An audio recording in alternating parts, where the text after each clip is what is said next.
কোরআনে কারিমে আল্লাহ রাব্বুল আলামিন গোটা বিশ্বের সমস্ত মুসলমানদের জন্য কোরআনে কারিমে আম্বিয়া আলাইহিস সালাম তাদের সবরের দৃষ্টান্তগুলি আল্লাহ নিজে তুলে ধরেছেন আমাদের ইবরতের জন্য, আমাদের শিখাবার জন্য, আমাদের সবক দেওয়ার জন্য। কোরআনে কারীম হযরত আইয়ুব আলাইহিস সালামের সবরের ঘটনা কোরআনে কারীম তুলে ধরেছে। হযরত আইয়ুব 18টি বছর পর্যন্ত রোগের মধ্যে পড়ে আছেন। এত অসুখ করেছে, এত রোগ, শরীর পচে গিয়েছে, গায়ে পোকা ধরেছে, দুর্গন্ধ হয়ে গিয়েছে, বিবিরা চলে গিয়েছে, ছেলে মেয়ে পাড়ার লোকেরা দূর দূর করে তাড়িয়ে দিয়েছে। এবার জঙ্গলের ভিতরে গিয়ে আশ্রয় নিয়েছেন। এমন অবস্থা হয়েছে, শরীর পচে পচে জিহ্বায় যখন পোকা ধরা শুরু করে দিল, হযরত আইয়ুব আলাইহিস সালাম তখন আল্লাহ রাব্বুল আলামিনের দরবারে এই প্রথমবারের মতো তিনি বললেন, রব্বুল আলামিন, আয় আল্লাহ তাআলা, সমস্ত শরীর জড়জড়া হয়ে গিয়েছে, গায়ে পোকা ধরেছে, আমি কোনো কথা বলি নাই, আমি খামোশ থেকে জিকির আজগার করতেছিলাম। আয় আল্লাহ, এখন দেখি আমার জিহ্বায় পোকা ধরেছে, পোকা ধরা শুরু হয়েছে। আমার জিহ্বাটায় পোকা তুমি দয়া করে দিও না, কারণ আমার জিহ্বায় যদি পোকা হয়ে যায় তাহলে তোমার মতো আল্লাহর জিকির আমি কি দিয়া করব? আমার জিহ্বাটা তুমি দয়া করে ভালো রাখো। কোরআনে কারীম বলছি, وَأَيُّوبَ إِذْ نَادَى رَبَّهُ أَنِّي مَسَّنِيَ الضُّرُّ وَأَنْتَ أَرْحَمُ الراحمين।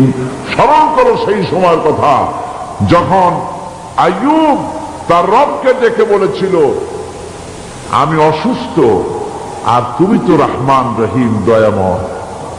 ভাষাটা দেখেন কি সুন্দর। এর থেকে কি আল্লাহ আর কিছু বলা লাগে? আল্লাহ পাকের কাছে তিনি বলতেছেন, আল্লাহ আমি তো অসুস্থ, আমি তো অসুখ করেছে আমার, আর তুমি তো দয়াময় রহমান রহিম। এক অন্ধ, ঈদের দিন কত অন্ধই তো আসে খরাত করার জন্য, ভিক্ষা করার জন্য, চতুর্দিকে ভিক্ষা করতেছে অন্ধরা। এক অন্ধ ঈদের গেটের কাছে দাঁড়ায় বলতেছে, ভাইরা আজ হচ্ছে ঈদের দিন আর আমি কিছু দেখতে পাচ্ছি না। এ বেশি পয়সা পাইনি, মানুষের দিন তার প্রতি আকৃষ্ট হয়ে গেছে। আরে কি কথা, আজ ঈদের দিন, সকলে আনন্দ করছে আর আমি কিছুই দেখতে পাচ্ছি না। সে কিন্তু কিছু চায় না। ভাষার ভিতরে, কথা বলার ভিতরে এ ধরনের টেকনিক আছে। হযরত আইয়ুব আলাইহিস সালাম বললেন না যে আল্লাহ আমারে মাফ করে দাও, কষ্টের মধ্যে আছি। তিনি শুধু বলেছেন, রব্বুল আলামিন, আমি অসুস্থ হয়ে পড়েছি, আমার অসুখ করেছে, আর তোমার নাম রহমান রহিম। এতটুকু কথা বলেছেন। আল্লাহ রাব্বুল আলামিনের দরজায়, তার দরবারে আইয়ুব আলাইহিস সালামের ডাক চলে গেছে। যায় নাই? কোন অসুবিধা আছে নাকি? কোন অসুবিধা নাই। পানির তলা দিয়া যদি কেউ ডাক দেয়, পাহাড়ের ভিতরে বসে যদি কেউ ডাক দেয়, আল্লাহ রাব্বুল আলামিন তা শুনতে পান। ইউনূস আলাইহিস সালাম মাছের পেটে বসে চিৎকার মেরেছিলেন, লা ইলাহা ইল্লা আনতা সুবহানাকা ইন্নী কুনতু মিনাজ জালিমিন। তিনি বলছিলেন, আয় আল্লাহ তাআলা, আমি তোমার প্রশংসা করছি, তুমি ছাড়া উপাস্য নাই, মাবুদ নাই। আমি তোমার পবিত্রতা ঘোষণা করছি, আমি তো জালিমদের অন্তর্ভুক্ত হয়ে গেছি। বাস এতটুকুন কথাই বলেছেন। আল্লাহ পাক বলছেন, ইউনূসের ডাক তো কেউ শোনে নাই, পানির মধ্যে কেউ শোনে নাই, জমিনের কেউ শোনে নাই, মহাশূন্যের কেউ শোনে নাই, কিন্তু মাছের পেটের ভেতরে থেকে গভীর অতল দরিয়ার তলদেশ থেকে মাছের পেটের ভিতরে বসে আমার ইউনুস যে ডাক দিল, ওই ডাক আমি আরশের মালিক আমি শুনতে পেয়েছি, আর সঙ্গে সঙ্গে জবাব দিয়েছি, ফাস্তাজাবনা লাহু ওয়া নাজ্জাইনাহু মিনাল গাম্মি ওয়া কাযালিকা নুজিল মুমিনিন। ডাকের সাড়া দিলাম, বিপদ দিয়া বাঁচায় দিলাম। শুধু ইউনুসের না, আল্লাহ পাক এ জায়গায় আবার ওয়াদা করলেন, দুনিয়ার যত মুমিন বান্দা আছে তারা যদি কখনো বিপদে পড়ে যায় আর আমারে যদি ডাকে, আমি এই রকম করে বিপদ থেকে বাঁচায়া দেব। আইয়ুব আলাইহিস সালাম যখন আল্লাহ রাব্বুল আলামিনের কাছে ফরিয়াদ করলেন, আল্লাহ পাক তখন বলছেন, কোরআনে কারীম বলছে, ফাস্তাজাবনা লাহু ফাকাশাফনা মা বিহি মিন দুররিন ওয়া আতাইনাহু আহলাহু ওয়া মিসলাহুম মাআহুম রাহমাতাম মিন ইনদিনা ওয়া যিকরা লিল আবিদিন। আমি আইয়ুবের দোয়া কবুল করে নিলাম, শুধু তার পরিবার বর্গই দিলাম না, বরং আরো কিছু নিয়ামত আমি তাকে দান করে দিলাম। এবং তাই জন্য যেহেতু তারা ছিল আমার অনুগত বান্দা, আমার বাধ্যগত, আমি এই জন্য রহম করেছি, সমস্ত রোগ শোক আমি মাফ করে দিয়েছি। আমাদের সামান্য একটু জ্বর হয়, যদি 2-3 দিন জ্বর হয়েছে, জ্বর ছাড়ে না, বলে যে এত ভালো ভালো কাজ করি তারপর আমার এত জ্বর হওয়া লাগে, অমুকরা এত পাপ করে, তা তো কিছুই হয় না, খালি আল্লাহ আমার চোখে দেখলো, আমার বউর অসুখ, আমার অজুমুড়ি ছাড়ি না। ভাইরা, আপনি ঠিক পান না যে কি গুনাহ আপনি করেন। কোরআনে কারীম বলছে, وما أصابكم من مصيبة فبما كسبت أيديكم ويعفو عن كثير। যত বিপদ তোমাদের উপর আছে সব 2 হাতের কামাই করা। আর আমি তো অনেকগুলো ক্ষমা করে দেই। তোমরা যত পাপ করো, আকাম করো, সবগুলির শাস্তি যদি দুনিয়ায় দিতাম, সাহস করার সময় পেতে না। অসুখ হলেই অধৈর্য হয়ে যেও না, ধৈর্য ধরো। আল্লাহ পাক বলেন, শুধু আইয়ুব নয়, ওয়া ইসমাঈল ওয়া ইদরিস ওয়া যাল কিফলি কুল্লুম মিনাস সাবিরিন। এইভাবে করে ইসমাইল, ইদ্রিস, জুলকিফল সবাই ছিল ধৈর্যশীল। জোরগান সুবহানাল্লাহ। ধৈর্যের চরম পরাকাষ্ঠা ছিলেন তিনি। কোরআনে কারীম নবীদের এই কথাগুলি আমাদের শোনাচ্ছে। হযরত ইয়াকুব আলাইহিস সালাম কলিজার টুকরা সন্তান হযরত ইউসুফ আলাইহিস সালামের জন্য তার মনটা পাগল ছিল। এত সুন্দর করে আল্লাহ তারে বানাইছিলেন, এত তিনি ছিলেন সৌন্দর্যের পিরামিড, যারে দেখলে চোখ ফিরানো যায় না। এমন সুন্দর সুপুরুষ, যারে দেখে সেই যুগের সুন্দরী যুবতী মেয়েরা রূপের মোহে পড়ে নিজেদের আঙ্গুলগুলি কেটে ফেলে দিয়েছিল। রূপের মোহে এমন অবশ হয়ে গেছে, আঙ্গুল কেটেছে, হাত কেটেছে, টের পায় নাই। আবার ভুল বুঝবেন না, দুনিয়ার সেরা সুন্দর পুরুষ ইউসুফ আলাইহিস সালাম, তা কিন্তু রাসূলের চাইতে বেশি নয়। হযরত উম্মুল মুমিনিন আয়েশা রাদিয়াল্লাহু তাআলা আনহা তিনি বলেছেন, যেই সব সুন্দরী রমণীরা ইউসুফ আলাইহিস সালামকে দেখে রূপের মোহে পড়ে নিজেদের আঙ্গুলগুলো কেটে ফেলেছিল, ওরা যদি আমার হাবিবকে দেখতো ওরা যদি আল্লাহ রসুলকে দেখতো তাহলে হাত কাটতে কাটতে কোন ফাঁকেতে কলিজা কেটে ফেলে দিত, ওরা টের পেত না।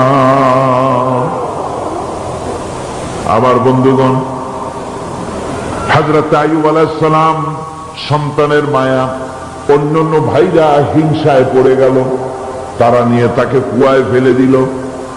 সেখান থেকে তারা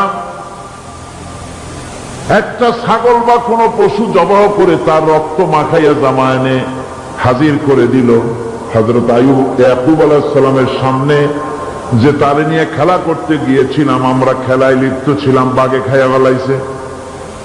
এগুলি কি গপ্প? এগুলি কি কোরআন? আল্লাহ পাক শোনাচ্ছেন, বিশ্ববাসীকে শোনাইছেন। সূরা ইউসুফের চাইতে এত সুন্দর উপখ্যান গোটা পৃথিবীতে আর নাই। সুবহানাল্লাহ। অনেকে ইউসুফ জুলাইখার কেসা খুব মজা করে পড়ে, ফুর্তি করে, প্রেমের গল্প পড়ে। এটা কোনো প্রেমের গল্প নয়। ইউসুফ আলাইহিস সালাম, জুলাইখা ইউসুফ আলাইহিস সালামের জন্য কাঁদতে কাঁদতে চোখ কানা হয়ে গেছে। এরপর ইউসুফ আলাইহিস সালাম জুলাইখারে পাওয়ার জন্য পাগল হয়ে গেছে। নাউযুবিল্লাহ, এটা হয়নি কখনো। তিনি আল্লাহর পয়গম্বর, আর আল্লাহ কেমনি তারে বাঁচিয়েছেন।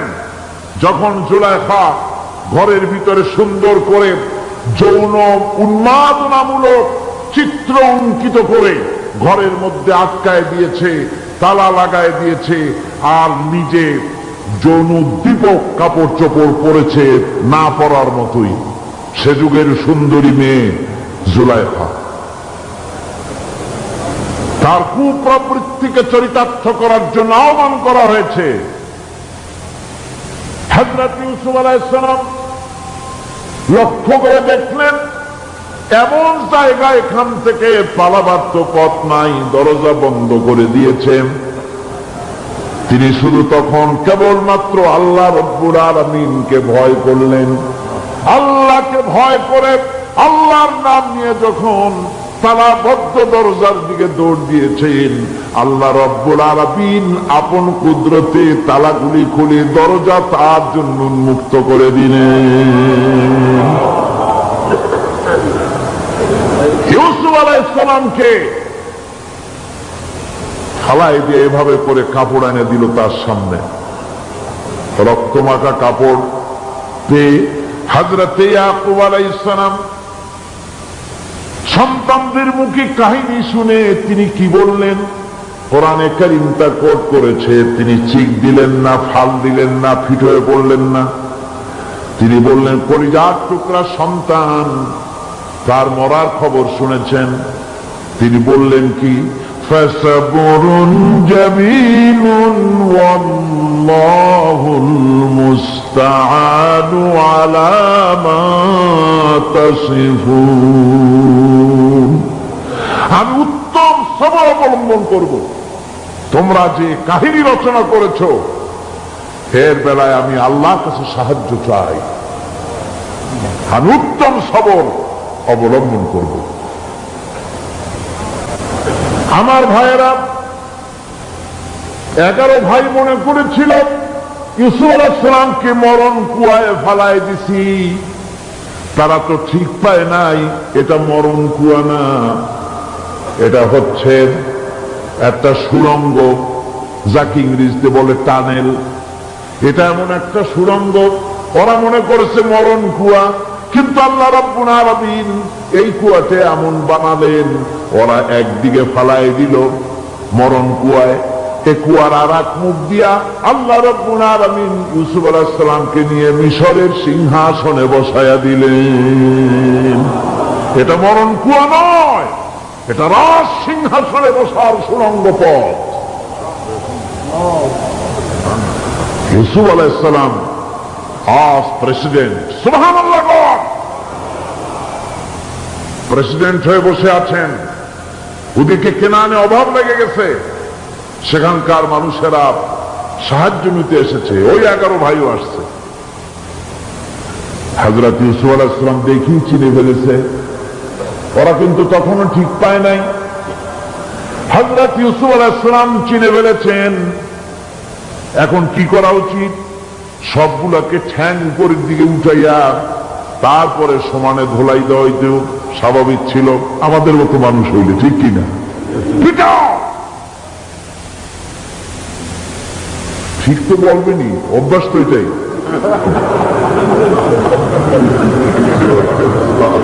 হযরত ইউসুফ আলাইহিস সালাম তাদের সামনে পরিচয় দিলেন। তারা যখন বুঝতে পারল, লজ্জায় তাদের মাথা হেট হয়ে গেল।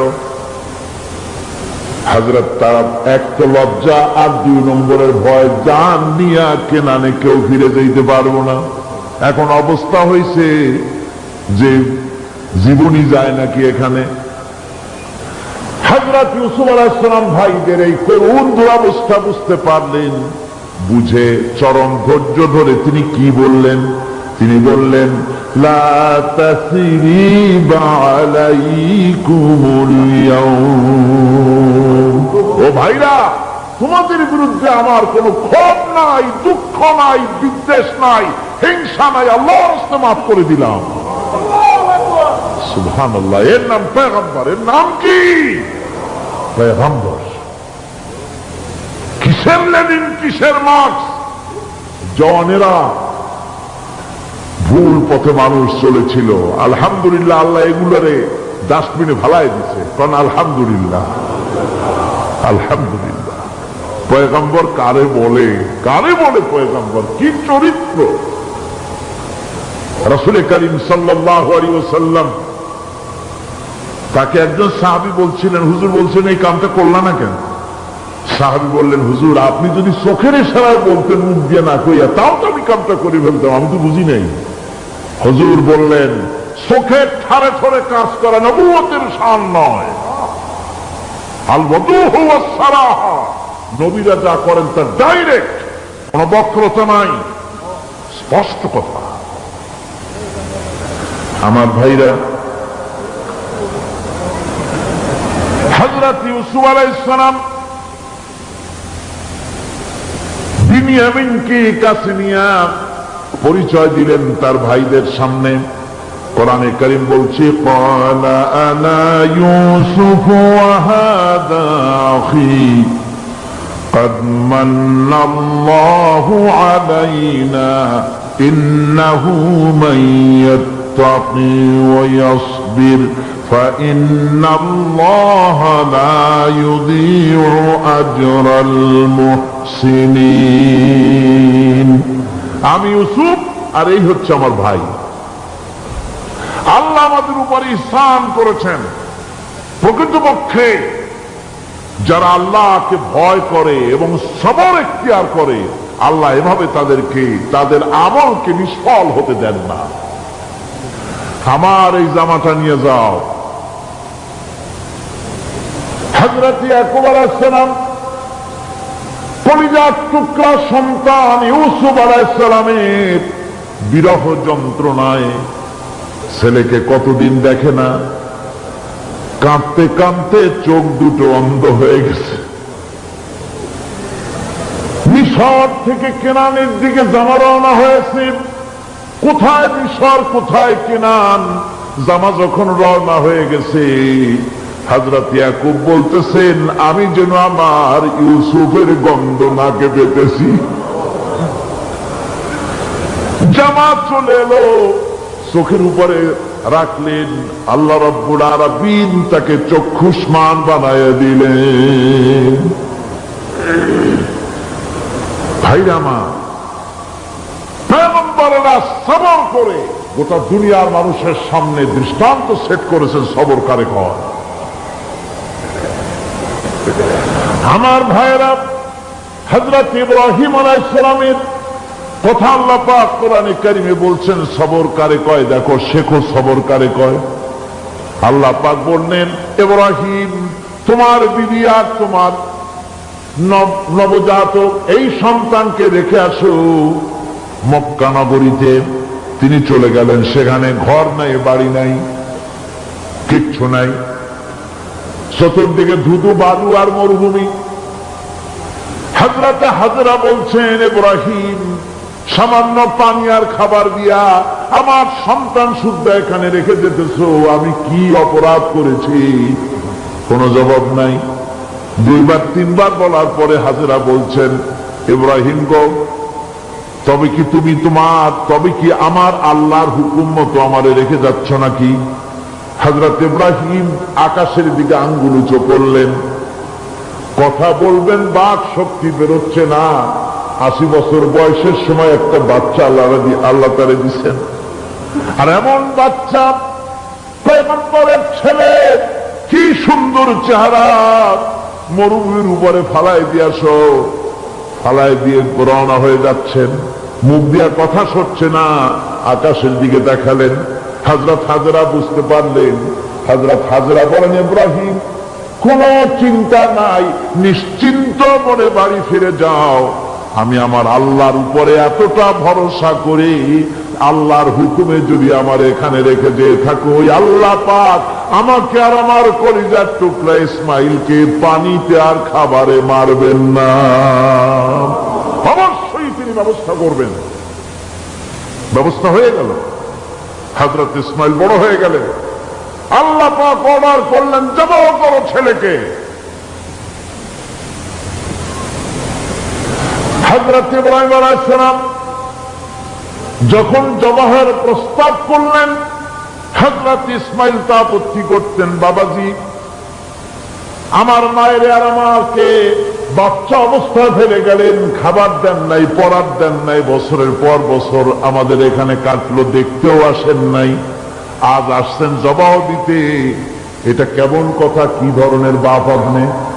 এরকম বলছে নাকি? এরকম বলছে?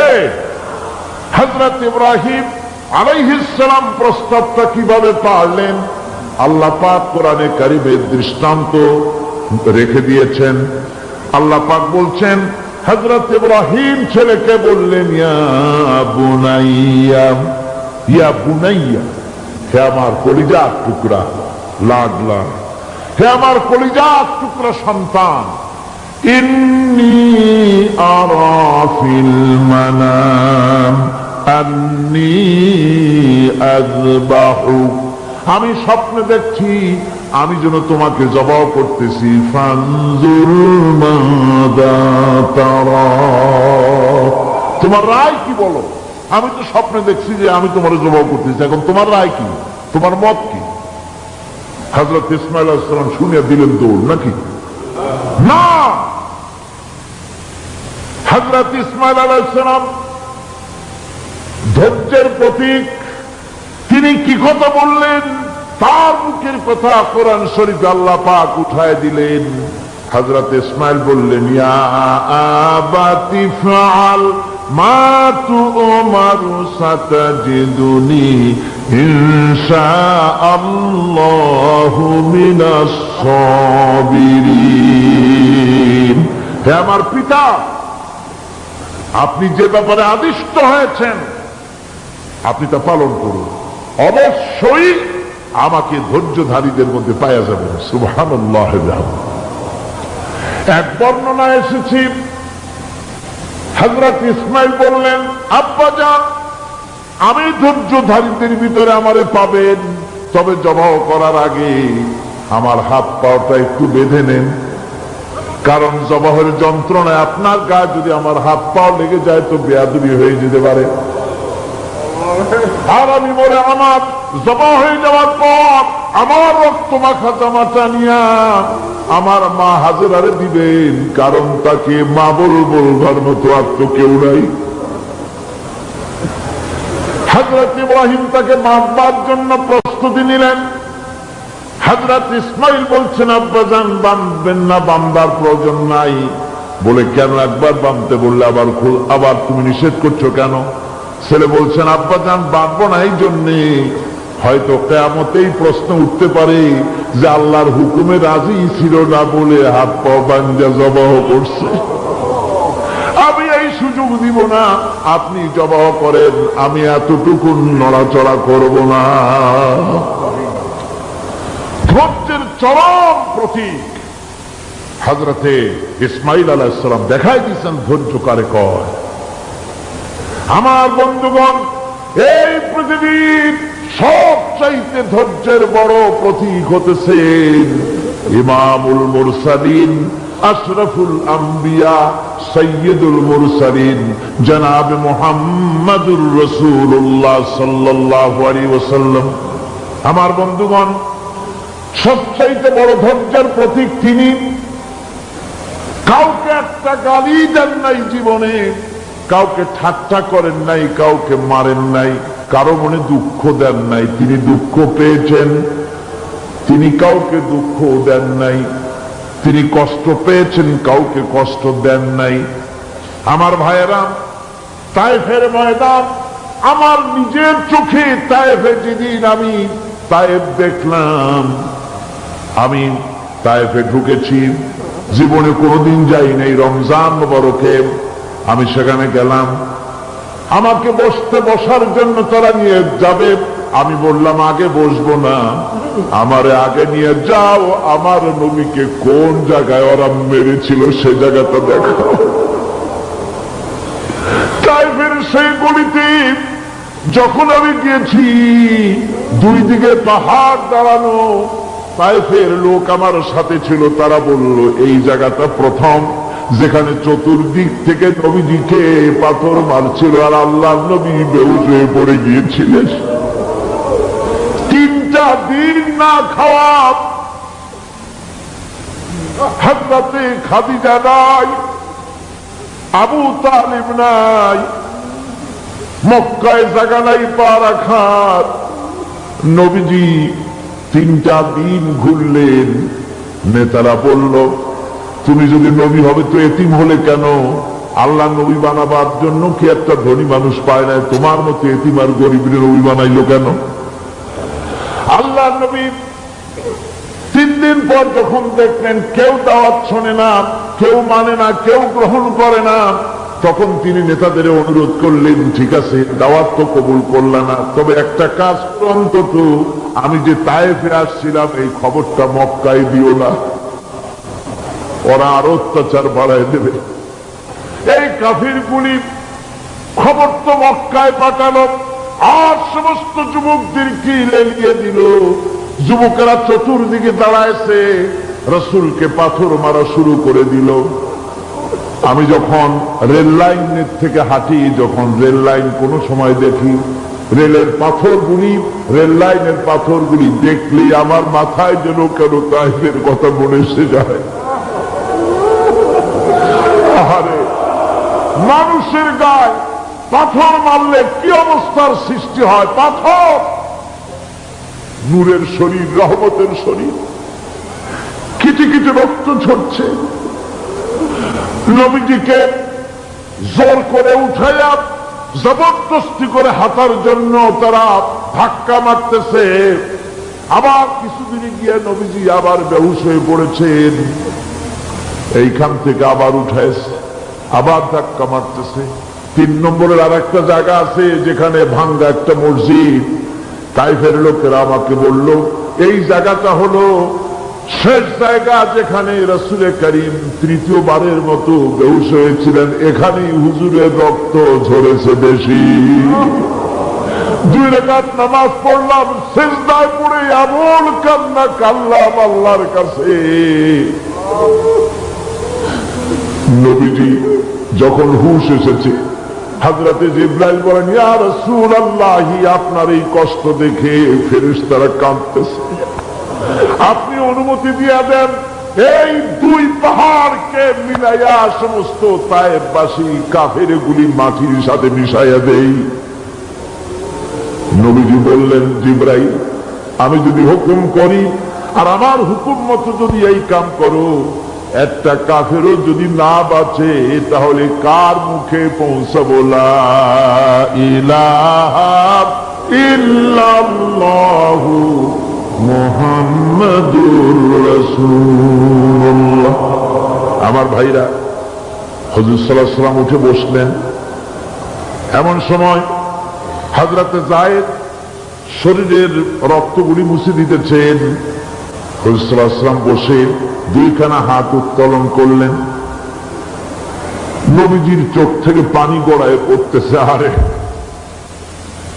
কেউ নাই, আল্লাহ ছাড়া কেউ নাই সাহায্য করার।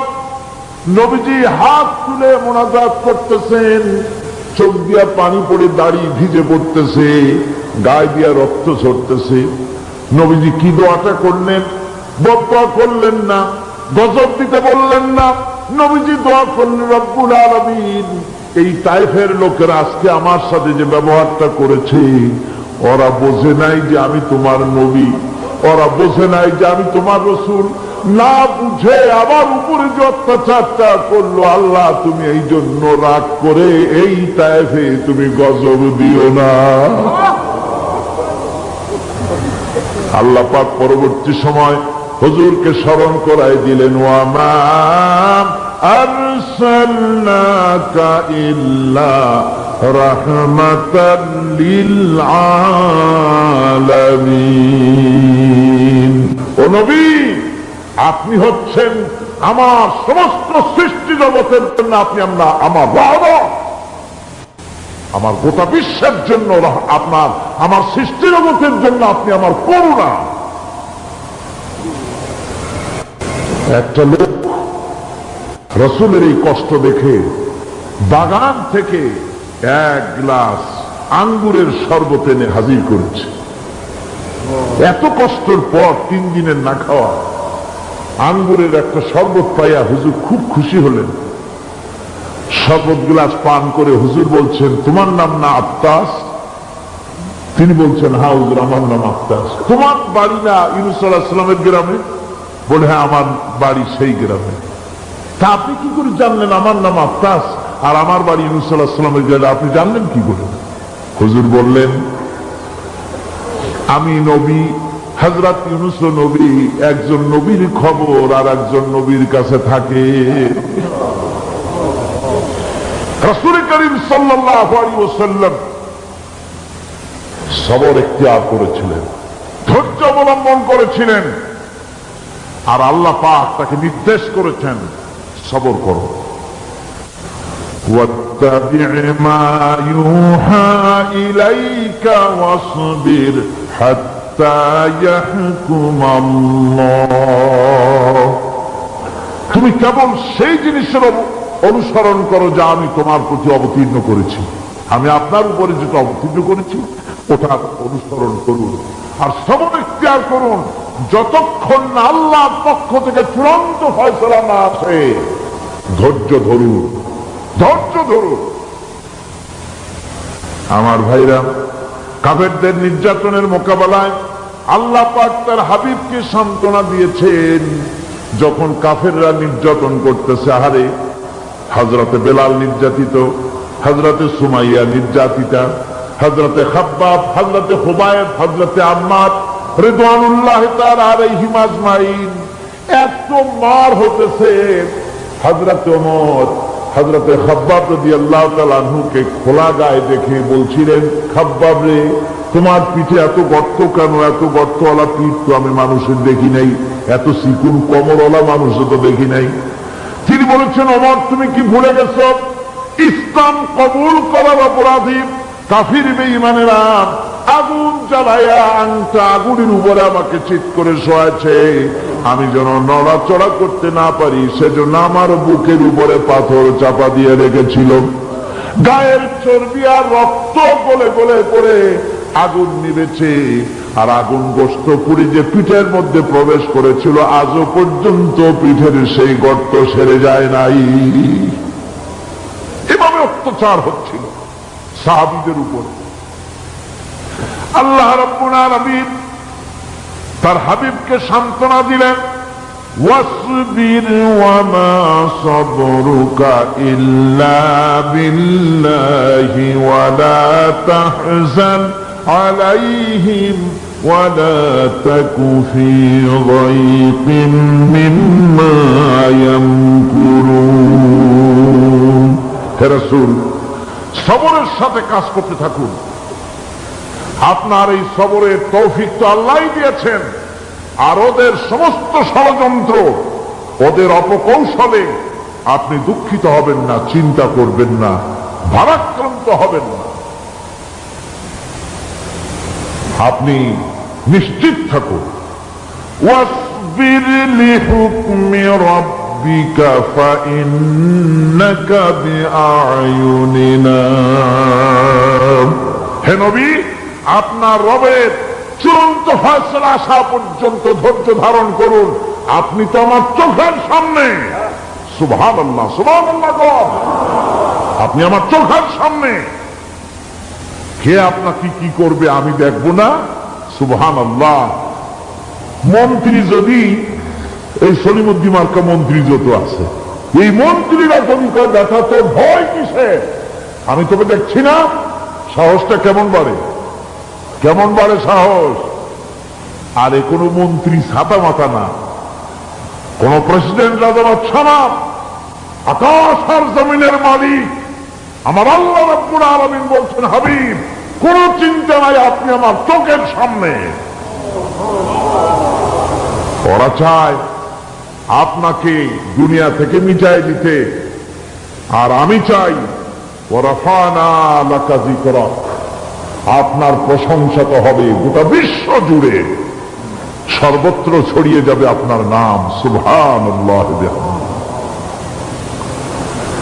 আল্লাহ পাক অন্যত্র বলেছেন, ওয়ালাকাদ কুযযিবাত রুসুলুম মিন ক্বাবলিকা ফাসাবারু আলা মা কুযযিবু ওয়া উযু হাত্তা আতাহুম নাসরুনা। হে মুহাম্মদ সাল্লাল্লাহু আলাইহি ওয়াসাল্লাম, আপনার পূর্বে অসংখ্য নবী রাসূল এই পৃথিবীতে আসছে এবং জুলুম আর নির্যাতনের শিকার তারা হয়েছেন। অবশেষে তাদের প্রতি আল্লাহর সাহায্য এসেছে। সুতরাং আপনাকেও ধৈর্য ধারণ করতে হবে। ধৈর্য ছাড়া কোনো পথ নাই। ধৈর্য আপনাকে ধারণ করতেই হবে। আর এই ধৈর্য ধারণ করলে পরে আল্লাহর চূড়ান্ত ফয়সালা আসবে, তখন আল্লাহ পাক মেহেরবানি করবে। আমার ভাইয়েরা, এই ধৈর্য পৃথিবীর সমস্ত পয়গম্বররা ধৈর্য অবলম্বন করেছেন, কখনো অধৈর্য হন না।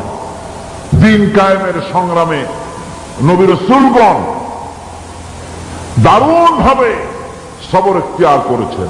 বৃদ্ধবাদীদের সকল রকমের নির্যাতন, অপকৌশল, ষড়যন্ত্র, এই সব কিছু মোকাবেলা করেছেন ধৈর্যের নীতি অবলম্বন করি। কখনো ধৈর্যচ্যুতি তাদের মধ্যে ঘটেনি, বরং আল্লাহ রাব্বুল আলামিন তাদের প্রতি সন্তুষ্ট হয়েছেন। যারা এই ধৈর্য ধরেছেন তাদের উপরে সন্তুষ্ট হয়ে আল্লাহ রাব্বুল আলামিন বলেছেন, ওয়া কাআইয়্যিম মিন নাবিয়্যিন ক্বাতালা মাআহু রিব্বিয়ুনা কাসীর। এর আগে অনেক নবী এসেছিলেন যাদের সাথে বহু আল্লাহওয়ালা লোক লড়াই করেছেন। فما وهنوا لما أصابهم في سبيل الله وما ضعفوا وما استكانوا। আল্লাহর পথে তাদের উপর যত বিপদ এসেছিল তারা হতাশ হয়ে পড়েন নাই, দুর্বলতা দেখাননি, বাতিলের সামনে মাথা নত করেন। ওয়াল্লাহু ইউহিব্বুস সাবিরিন। আর আল্লাহ পাক ধৈর্যশীল যারা, তাদেরকে আল্লাহ পাক ভালোবাসেন। আমার ভাইরা, ধৈর্যের পরিচয় রাসূল করিম সাল্লাল্লাহু আলাইহি ওয়াসাল্লাম উহুদের ময়দানে যখন আক্রান্ত হয়ে গেলেন, চতুর্দিকে কাফেররা ঘিরে ধরেছে, বাঁচার কোনো পথ নাই। সাহাবায়ে কিরাম রাসূলকে পাহারা দিলেন। যারা রাসূলকে পাহারা দিতে দাঁড়াইছেন, জীবন দিয়া পাহারা দিতে দাঁড়ায় গেছে। রাসূলের দিকে মুখ দিয়া, পিঠটা বাইরের দিকে দিয়ে রাসূলকে পাহারা দেওয়া শুরু করেছেন। হুজুরকে পাহারা দিতে যারা দাঁড়িয়েছিলেন, কাফের কর্তৃক নিক্ষিপ্ত কি তীরগুলি এসে যখন মিটতে ছিল, শুধু একজন সাহাবী হযরত তালহার পিঠের ভিতরে রাসূলকে হেফাজতের জন্য 80টা তীর একজনের পিঠের মধ্যে দিয়ে ঢুকেছে। এক অসতর্ক মুহূর্তে নবীজির ডান্ডা মোবারক শহীদ হয়ে গেল, শিরস্থান ভেঙে গেল, লোহার কড়া প্রবিষ্ট হয়ে গেল কপালের ভিতরে। হুজুর মাথা ঘুরে পড়ে গেলেন। হযরত আবু উবায়দা রাদিয়াল্লাহু তাআলা আনহু হুজুরের মস্তক মোবারককে করে করে নিয়ে তারপরে বহু কষ্ট করে মাথা থেকে লোহার কড়া বের করলেন। এবার ওই কড়ার ছিদ্র দিয়ে রক্ত আসতেছে, মুখ দিয়ে রক্ত পড়তেছে, দাড়ি ভিজে যাচ্ছে।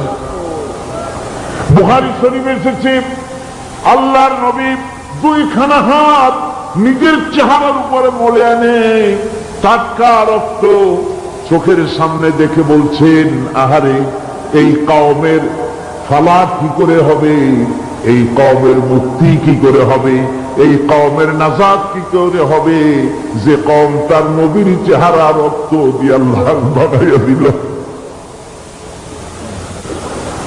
নবীজি বললেন, আল্লাহুম্মা গফিরলি কওমি ফাইন্নাহুম লা ইয়ালামুন। আয় আল্লাহ পাক, আমারই কওম বুঝতে পারে না, ওদেরকে মাফ করে দাও। খবর ছড়িয়ে গেল নবীজি শহীদ হয়ে গিয়েছেন। খবর ছড়িয়ে গেল চতুর্দিকে, মদিনায় খবর ছড়িয়ে গেল। মানুষ পাগলের মতো দৌড়ানো শুরু করে দিল। এক মেয়ে লোক দৌড়াচ্ছে ওহদের দিকে। কয়েকজন সাহাবীর সঙ্গে দেখা, তারা জিজ্ঞেস করলেন, দৌড়াও কেন মহিলা, যাও কই? কয় ওহদের দিকে যেতেছি। কয় যায় তো কোনো লাভ নাই, যেহেতু তোমার যে স্বামী এসেছিলেন জিহাদের ময়দানে তিনি তো শহীদ হয়ে গেছেন। মহিলা বলতেছে, কে শহীদ হয়েছে শুনতে চাই না, আগে বলো নবীজি কেমন আছে। আবার কিছুক্ষণ পর আর কয়েকজনের সঙ্গে দেখা, তারা বলছে, মেয়ে লোক দৌড়াও কই? যাচ্ছি ওহদের দিকে। তারা বলছেন যে কোনো লাভ নাই, তোমার যে দুইটা কলিজার টুকরা সন্তান ওহদে এসেছিল দুটোই শহীদ হয়ে গেছে। মা বলতেছে, ও সাহাবী, কে শহীদ হয়েছে শুনতে চাই না, তাড়াতাড়ি করে বলো আল্লাহ নবী মুহাম্মদ রাসূলুল্লাহ সাল্লাল্লাহু আলাইহি ওয়াসাল্লাম কেমন আছেন।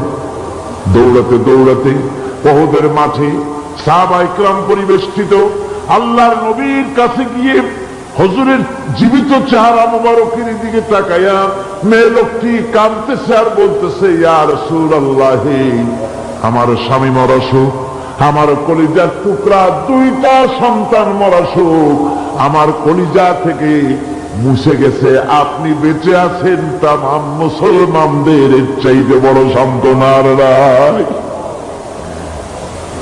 ভাইরা আমার, রাসূল করিম সাল্লাল্লাহু আলাইহি ওয়াসাল্লাম এভাবে করে ধৈর্যের পরিচয় দিয়েছেন। গালাগালি দেন নাই, রাগ করেন নাই, বদদোয়া করেন নাই। সুবহানাল্লাহ কোন, সুবহানাল্লাহ। ভাইরা আমার, এই সবর এমন মহান বৈশিষ্ট্য, এর মধ্যে রয়েছে জিহাদের ময়দানে যদি লোক কম হয় আর যদি তাদের মধ্যে সবর থাকে, বেশি সংখ্যক লোকের উপরে আল্লাহ পাক সবরকারীদেরকে বিজয়ী করে দিবেন। কোরআনে কারীমে রব্বুল আলামিন বলেন, কাম মিন ফিয়াতিন কালিলাতিন গালাবাত ফিআতান কাসীরাতান বিইذনিল্লাহ ওয়াল্লাহু মা'আস সাবিরিন। এমন ঘটনার বহু নজির আছে যে কম সংখ্যক লোকেদের উপরে আল্লাহ পাক, বেশি সংখ্যক লোকেদের উপর আল্লাহ পাক কম সংখ্যক লোকদেরকে জয়ী করে দিয়েছেন। ওয়াল্লাহু মা'আস সাবিরিন, আর আল্লাহ আছে ধৈর্যশালীদের সাথে। আল্লাহ আছে কাদের সাথে? দেখেন না বদরের কামটা, বদরের ময়দান, 313 জন মুসলমান, অস্ত্রপাতি নাই, সামান্য সামান্য অস্ত্র, আর কাফেরেরা এসছে হাজারেরও বেশি। আমার বন্ধুগণ, ধৈর্য কত বড় কাম দিল, ধৈর্য ধারণ করেছেন তারা। আল্লাহর উপরে ভরসা করেছেন। আল্লাহ রাব্বুল আলামিন অস্ত্রের কাজ কি দিয়া করায় দিলেন। একজন সাহাবী এসে বলছেন, হুজুর, জিহাদের ময়দান, ইসলামের প্রথম জিহাদ, আমার কাছে তো অস্ত্র নাই, মেহেরবানি করে একটা অস্ত্র আমারে দেন, আমি লাফায় পড়ি জিহাদের মধ্যে। হুজুর বলেন, অস্ত্র তো আমার কাছে নাই, দিবটা কি? সাহাবী বলছেন, হুজুর, অস্ত্র না থাকে যা পারেন তাই দেন, আপনার হাত দিয়ে যা দিবেন, আমি দাঁড়ায় থাকতে পারবো না, জিহাদে আমাকে শরীক হতেই হবে। নবীজি কাছে পেলেন একখানা শুকনা খেজুরের ডাল, খেজুরের ডালখানা তুলে সাহাবীর হাতে তুলে দিলেন। সাহাবী বলেন, রাসূলের হাতের দেওয়া শুকনা খেজুরের ডালটা নিয়ে আমি যখন কাফেরদের ভিড়ের মধ্যে ঝাঁপায় পড়ে যখন শুকনা খেজুরের ডাল দিয়ে আঘাত দিলাম, তখন ধারালো তরবারে দিয়ে আঘাত করলে যে কাম হয়, শুকনা খেজুরের ডালের আঘাতে কাফের দ্বিখণ্ডিত হয়ে জমিনে পড়ে গেল। ভাইরা আমার, আল্লাহ রাব্বুল আলামিন সবর যারা করে, সংখ্যা যদি কম হয়, আল্লাহ পাক তাদেরকে বিজয়ী করে দেবেন, এই ওয়াদা আল্লাহ রাব্বুল আলামিন করেছেন। এই সবরের গুণ ছাড়া জান্নাতেও প্রবেশ করা যাবে না। সবর যদি না থাকে বেহেশতে যাওয়া যাবে না। ভালো করে মনে রাখেন, আল্লাহ পাক বলছেন, আম্মা হাসিবতুম আন তাদখুলুল জান্নাতা ওয়া লাম্মা ইয়া'লামিল্লাহুল্লাযীনা জাহাদু মিনকুম ওয়া ইয়া'লামাস সাবিরিন। তোমরা কি মনে করেছো এমনি বেহেশতে চলে যাবা? এটা কি মামু বাড়ির আবদার নাকি? এমনি বেহেশতে চলে যাবা? অথচ আল্লাহ রাব্বুল আলামিন এখনো দেখেন নেননি যে তোমাদের মধ্যে কারা জিহাদ করতে প্রস্তুত, কারা তোমাদের মধ্যে জিহাদ করে জান দেওয়ার জন্য প্রস্তুত, আর কারা ধৈর্যধারী, এটা তো আল্লাহ এখনো দেখে নেন নাই। সুতরাং হক এবং বাতিলের সংগ্রামে লিপ্ত হতে হবে। আল্লাহ দেখতে চান কারা জীবন দিতে চায়। সুতরাং ইসলামী আন্দোলনে যারা শরীক হবে, তাদের বিপদ এবং মুসিবত দিয়ে আল্লাহ রাব্বুল আলামিন তাদের সাহসিকতা এবং ধৈর্যের পরীক্ষা নিবেন। কোরআনে কারীম বলছেন, وَلَنَبْلُوَنَّكُمْ حَتَّى نَعْلَمَ الْمُجَاهِدِينَ مِنْكُمْ وَالصَّابِرِينَ وَنَبْلُوَ أَخْبَارَكُمْ। অবশ্যই আমি তোমাদেরকে পরীক্ষার সম্মুখীন করব, আর তোমাদের মধ্যে সত্যিকার মুজাহিদ, দৃঢ়তা অবলম্বনকারী কারা, আমি তা দেখব। এটা যেন আমি দেখে নিতে পারি, সেই জন্য আমি বিপদ এবং মুসিবতের মধ্যে তোমাদের ফেলব। ধৈর্যধারীদের উপরে আমার রহমত অবশ্যই থাকবে। সবর এমন এক সম্পদ যা ধারণ করলে পরে আল্লাহ রাব্বুল আলামিন রাষ্ট্রীয় ক্ষমতা দান করে দেন। কোন সুবহানাল্লাহ, জোরে কোন সুবহানাল্লাহ। ধৈর্য ধারণ করলে আল্লাহ রাষ্ট্রের মতো বিরাট নিয়ামত আল্লাহ হাতে তুলে দিবেন। তার প্রমাণ কোরআন শরীফে আল্লাহ বলছেন, বনী ইসরাঈলরা মিশর থেকে যখন বহিষ্কার হয়ে গেল, তাদের যখন পা রাখার কোনো জায়গা থাকলো না, বনী ইসরাঈলরা মিশর থেকে যখন বহিষ্কার হয়ে গেল, এরপরে আল্লাহ পাক তারা যখন ধৈর্য অবলম্বন করলো, আল্লাহ পাক তাদের ব্যাপারে বলছেন, ওয়া আওরাসনাল কওমাল্লাযীনা কানু ইস্তাদআফুনা মাশারিকাল আরদি ওয়া মাগারিবাহা আল্লাতী বারাকনা ফিহা। আর তাদের স্থলে আমি নির্যাতিত লোকদেরকে প্রতিষ্ঠিত করলাম। পশ্চিম এবং উত্তরের তাদেরকে আমি পশ্চিম এবং পশ্চিম এবং পূর্বের উত্তরাধিকারী তাদেরকে বানায় দিলাম। বিরাট এলাকা তাদের হাতে আমি তুলে দিলাম। ওয়াতাম্মাত কালিমাতু রাব্বিকাল হুসনা আলা বানি ইসরাঈলা বিমা সাবারু। আর এভাবে করে আল্লাহ পাক তার কথাকে পূর্ণ করলেন বনি ইসরায়েলদের উপরে সবর এখতিয়ার করার জন্য, ধৈর্য ধরার কারণে আল্লাহ পাক রাষ্ট্রের মালিক তাদের বানায় দিল। যেরকম সুবহানাল্লাহ। সবর যদি করা হয় তো যুদ্ধ যদি বাদে, যদি জাহাজ শুরু হয়ে যায়, আল্লাহ পাক বলেছেন ফেরেশতা দিয়ে সাহায্য করবে। যদি সবর থাকে, তোমাদের সবর থাকলে আল্লাহ কি দিয়ে সাহায্য করবেন? ফেরেশতা। কোরআনে কারীম বলছে বালা ইন তাসবিরু ওয়া তাত্তাকু ওয়া ইয়াতুকুম মিন ফাওরিহিম হাযা ইউমদিদুকুম রাব্বুকুম বিখামসাতি আলাফিন মিনাল মালাইকাতি মুসাউমিন। হ্যাঁ, তোমরা যদি ধৈর্য অবলম্বন করো আর আল্লাহকে ভয় করে চলো, তাহলে এক্ষুনি আল্লাহ রাব্বুল আলামিন তোমাদের জন্য কাতারে কাতারে শৃঙ্খলাবদ্ধ 10,000 ফেরেশতা দিয়ে তোমাদেরকে সাহায্য করবেন। সুবহানাল্লাহ। তোমাদেরকে ফেরেশতা দিয়ে সাহায্য করা হবে। তোমরা যদি সবর ইখতিয়ার করো, তাহলে সংখ্যা যদি কম হয়, বেশি সংখ্যার উপরে জয়ী করে দেব। ইয়াকুম মিনকুম 20 সাবিরুনা ইয়াগলিবু মিআতাইন। যদি তোমাদের ভিতরে ধৈর্যশীল 20 জন হয়, আমি 200 কাফেরের বিরুদ্ধে তোমাদেরকে জয়ী করে দেব। সুবহানাল্লাহ। তোমরা যদি হও ধৈর্যশীল 200 কি কয় 20 জন, 200 কাফেরের উপরে তোমরা জয়যুক্ত হয়ে যাবে। আর বিপদ আর মুসিবতে যারা ধৈর্য ধরে, তাদের জন্য আল্লাহর পক্ষ থেকে সুসংবাদ। সুসংবাদ কাদের জন্য? ধৈর্যধারীদের জন্য। কোরআনে কারীম বলছে ওয়াবাশশিরিস সাবিরিনা আল্লাযীনা ইযা আসাবাতহুম মুসিবাতুন ক্বালু ইন্না লিল্লাহি ওয়া ইন্না ইলাইহি রাজিউন। সুসংবাদ সেই সব ধৈর্যশালীদের জন্য যারা নাকি বিপদ এবং মুসিবতে আসলে যারা বলে, কি বলে? পড়েন আমার সাথে, ইন্না লিল্লাহি ওয়া ইন্না ইলাইহি রাজিউন। এটা শুধু আমাদের লোকেরা কেউ মরলে পড়ে, এরা শুধু মরার সময় নয়, বরং যে কোনো বিপদ আর মুসিবত এলে মোমেন বান্দা যারা, তারা কি পড়বে?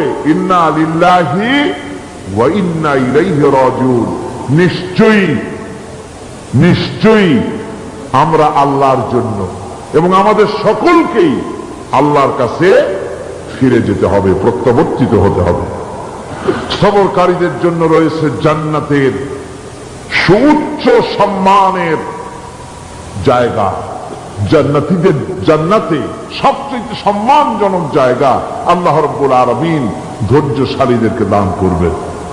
কোরআনে কারীম বলছে উলাইকা ইউজজাউনাল গুরফাতা বিমা সাবারু ওয়া ইউলাক্কাউনা ফিহা তাহিয়াতাও ওয়া সালামা।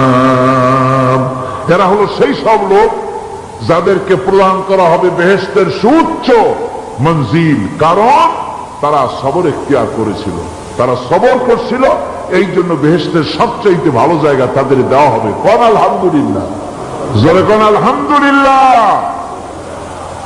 এবং জান্নাতে সবরকারীদেরকে সম্বর্ধনা দেওয়া হবে, সম্বর্ধনা দেওয়া হবে।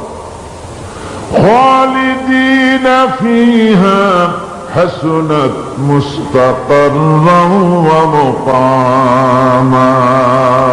চিরদিন তারা জান্নাতের ভেতরে বসবাস করবে এবং কতই না সুন্দর, কতই না উত্তম জায়গা সবরকারীদের জন্য আল্লাহ বেহেশতের মধ্যে রেখে যাবেন। জান্নাতে প্রবেশ করার সাথে সাথে চতুর্দিক থেকে ফেরেশতারা ছুটে আসবে সবরকারীদের জন্য। والملائكة يدخلون عليهم من كل باب। চতুর্দিক থেকে ফেরেশতারা তাদেরকে ইস্তেকবাল করবে, কি বলবে? সালামুন আলাইকুম বিমা সাবারতুম ফানি'মা উকবাদ। তোমাদের প্রতি শান্তি বর্ষিত হোক, কারণ তোমরা পৃথিবীতে সবর অবলম্বন করেছিল। কতই না উত্তম জায়গা, কতই না সুন্দর জায়গা আল্লাহ রাব্বুল আলামিন সবরের বিনিময় তোমাদেরকে দান করেছেন। সুতরাং এই সবর হচ্ছে মুসলমানদের জন্য সবচেয়ে বড় নিয়ামত। আজ আমার তো মনে হয় পৃথিবীতে মুসলমানরাই সবচেয়ে বেসবর।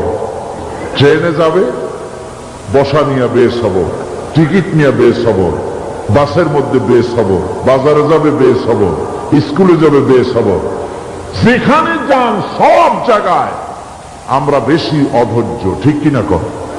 সামান্য সামান্য জিনিস নিয়ে ঝগড়া করা, মারামারি করা, এই হচ্ছে আমাদের ট্র্যাডিশন। ধৈর্য অবলম্বন করতে হবে জীবনের সকল ক্ষেত্রে। এই ধৈর্য আমাদেরকে রক্ষা করতে হবে। এই ধরনের ধৈর্য যদি আমরা অবলম্বন করতে পারি, তাহলে আল্লাহ পাক বলছেন উলাইকা আল্লাযীনা সাদাকু ওয়া উলাইকা হুমুল মুত্তাকুন। এরাই হলো ঈমানের দাবিতে সত্যবাদী। কোন আলহামদুলিল্লাহ। কারা কারা?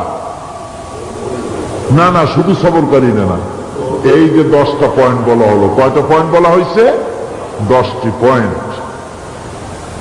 সেই 10টি পয়েন্ট যারা পালন করবে এরা হলো ঈমানের দাবিতে সত্যবাদী, আর এরাই হচ্ছে প্রকৃতপক্ষের মুত্তাকি। আমরা মুত্তাকি বুঝি দাঁতে ছাতা, দাড়ি টাড়ি আশ্রয় না, জাব্বা জুব্বা গায়ে দিয়ে কোন জায়গায় পড়ে থাকে, এটা বড় মুত্তাকি, খুব পরহেজগার। সালার চট্টর যদি পড়ে তাহলে তো আরো বড় পরহেজগার। জি, আর যদি কাপড় চোপড় মোটেও না থাকে তাহলে তো খাজা বাবা হয়ে গেল। নাউযুবিল্লাহি মিন যালিক। আর আল্লাহ বলছে মুত্তাকি কারে কয় শোনো, এরে কয় মুত্তাকি যাদের মধ্যে এই 10টা গুণ আছে। এই 10টি সত্য যদি সম্পাদন করতে পারি, যদি আমল করতে পারি, জীবন ধন্য হয়ে যাবে। সেই 10টি কথা আমি আবার আপনাদের স্মরণ পটে তুলে দিতে চাই, প্যাকেট করে পকেটে উঠাই দিতে চাই, যেন বাড়ি নিয়ে যেতে পারেন। 1 নম্বর হচ্ছে 10টি পয়েন্টের 1 নম্বর আল্লাহর প্রতি ঈমান। 1 নম্বরে আল্লাহর প্রতি ঈমান, 2 নম্বরে পরকালের প্রতি ঈমান, 3 নম্বরে ফেরেশতাদের উপর ঈমান, 4র্থ নম্বরে কিতাবের প্রতি ঈমান, 5ম নম্বরে নবীদের প্রতি ঈমান, 6ষ্ঠ নম্বরে সহায় সম্বলহীন নিকটবর্তী আত্মীয়, ইয়েতিম, মিসকিন, প্রবাসী, মুসাফির, সাহায্য প্রার্থী, এদেরকে মুক্ত করার জন্য এদেরকে সাহায্য প্রদান করা। 7 নম্বরে নামাজ প্রতিষ্ঠা করা, 8 নম্বরে যাকাত আদায় করা, 9 নম্বরে ওয়াদা পালন করা, 10 নম্বরে সবর এখতিয়ার করা। কয়টা হলো? এই 10টি কাজ যদি আমরা পালন করতে পারি, বিপদে মুসিবতে ধৈর্য ধারণ করতে পারি, যত মুসিবত আসুক, আসলে এগুলি কিছু না। মুসিবত আল্লাহ টেস্ট করবেন, মুসিবত দিয়া আল্লাহ টেস্ট করে।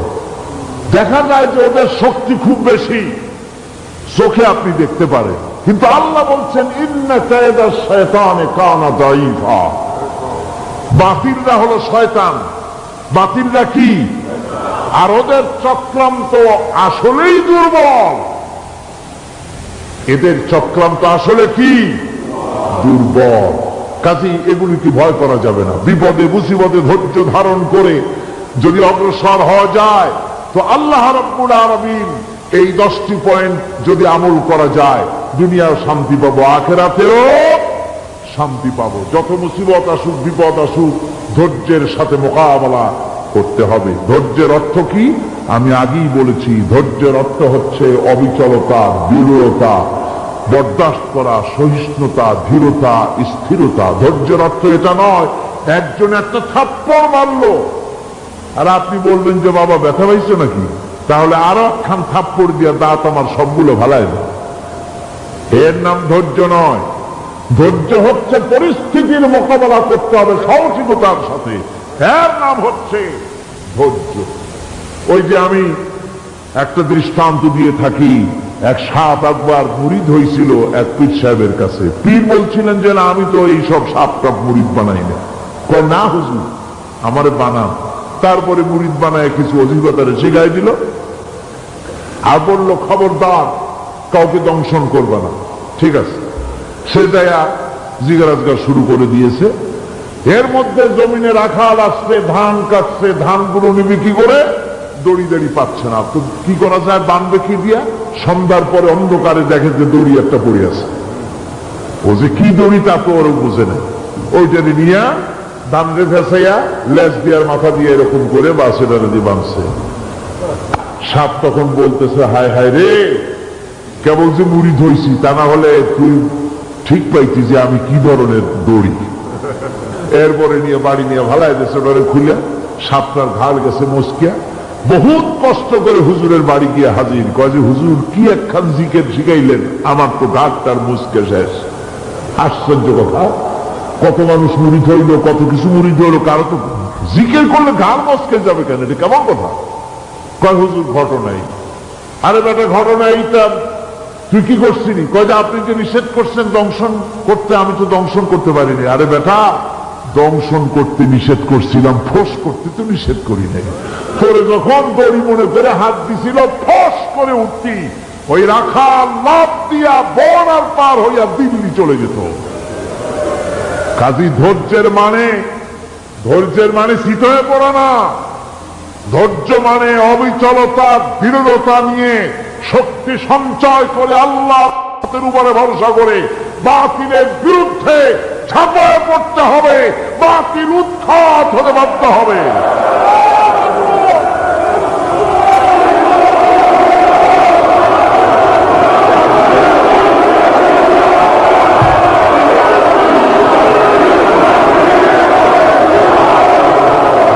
ভাইরা আমার,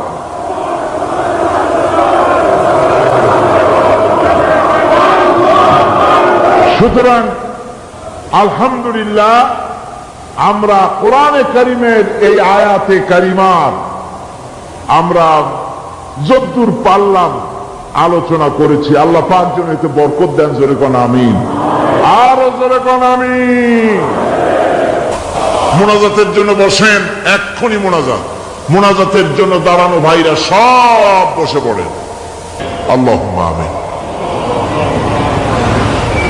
ربنا ظلمنا أنفسنا وإن لم تغفر لنا وترحمنا لنكونن من الخاسرين ربنا لا تزغ قلوبنا بعد إذ هديتنا وهب لنا من لدنك رحمة إنك أنت الوهاب।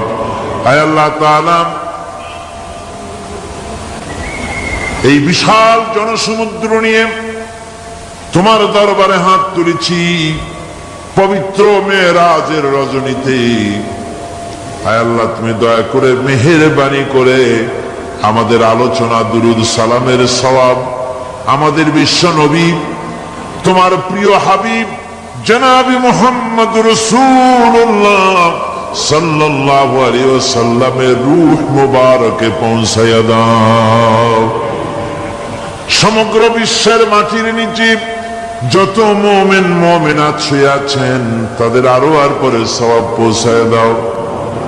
আমাদের মা বাপ যাদের দুনিয়া থেকে বিদায় হয়ে গেল, আল্লাহ কবরগুলিকে জান্নাতের টুকরায় পরিণত করে দাও। রব্বির হামহুমা কামা রব্বায়ানি সগীরা। পড়েন সবাই, রব্বির হামহুমা কামা রব্বায়ানি সগীরা। আয় আল্লাহ তাআলা, বহু মানুষ দোয়া চেয়েছি, কতজনের কত কষ্ট। কেউ হসপিটালে আছে, কারো অপারেশন হবে, কেউ বা মরে গেছে, কেউ বা মামলা মোকদ্দমায় আছে, কেউ বা পারিবারিক অশান্তিতে আছে। আল্লাহ যিনি যেই নিয়তে দোয়া চেয়েছে মেহেরবানি করে সেই নেক নিয়ত তোমার দরবারে কবুল করে নাও। বিপদগ্রস্ত লোকগুলিরে বিপদ থেকে বাঁচাইয়া দাও। আয় আল্লাহ রাব্বুল আলামিন, এই মাহফিলে লক্ষ লক্ষ জনতা সমুদ্রের ঢেউর মতো চতুর্দিক থেকে আসতে থাকে। তুমি আর তোমার কোরআন আর তোমার রাসূল ছাড়া কোনো স্বার্থ কারো মনে নাই। কাউরে রিক্সা ভাড়া দেওয়া হয় না, ট্রাক ভাড়া, বাস ভাড়া কাউকে দেওয়া হয় না, এক লোকমা খানাও এখানে পায় না, তাবাররুক বা সিন্নি বিতরণও হয় না। আয় আল্লাহ, নিঃস্বার্থ ভাবে এই লোকগুলি যাতায়াত করে। আল্লাহ, তোমার কোরআনের বরকতে সকলকে তুমি গুনাহ মুক্ত করে দাও। আয় আল্লাহ তাআলা, যাতায়াত আসান করে দিও, যাতায়াতের পথে কারো যেন কোনো বিপদ না হয়ে যায়। আয় আল্লাহ তাআলা, বাড়ি ঘর ফালায় আসে, বাড়ি ঘর তোমার ফেরেশতা দিয়ে তুমি হেফাজত করো। রব্বুল আলামিন, মা বোনেরাও কষ্ট করে আসে, আল্লাহ তুমি দয়া করে এ মাহফিলে যারা শরীক হয়, এ মাহফিলে কোরআনের মাহফিলে শরীক হওয়ার কারণে তোমার কাছে একটা দাবি করি। দাবিটা হলো, মেহেরবানি করে সব মানুষকে তোমার কাবা ঘর দেখাও। যারা উপস্থিত হয়েছে সকলকে তোমার হাবিবের রওজায় গিয়া সালাম দেওয়ার তৌফিক দাও। ربنا تقبل منا إنك أنت السميع العليم وتب علينا إنك أنت التواب الرحيم سبحان ربك رب العزة عما يصفون سلام على المرسلين الحمد لله رب العالمين واجعل آخر كلمتنا عند الموت لا إله إلا الله محمد رسول الله. السلام عليكم ورحمة الله.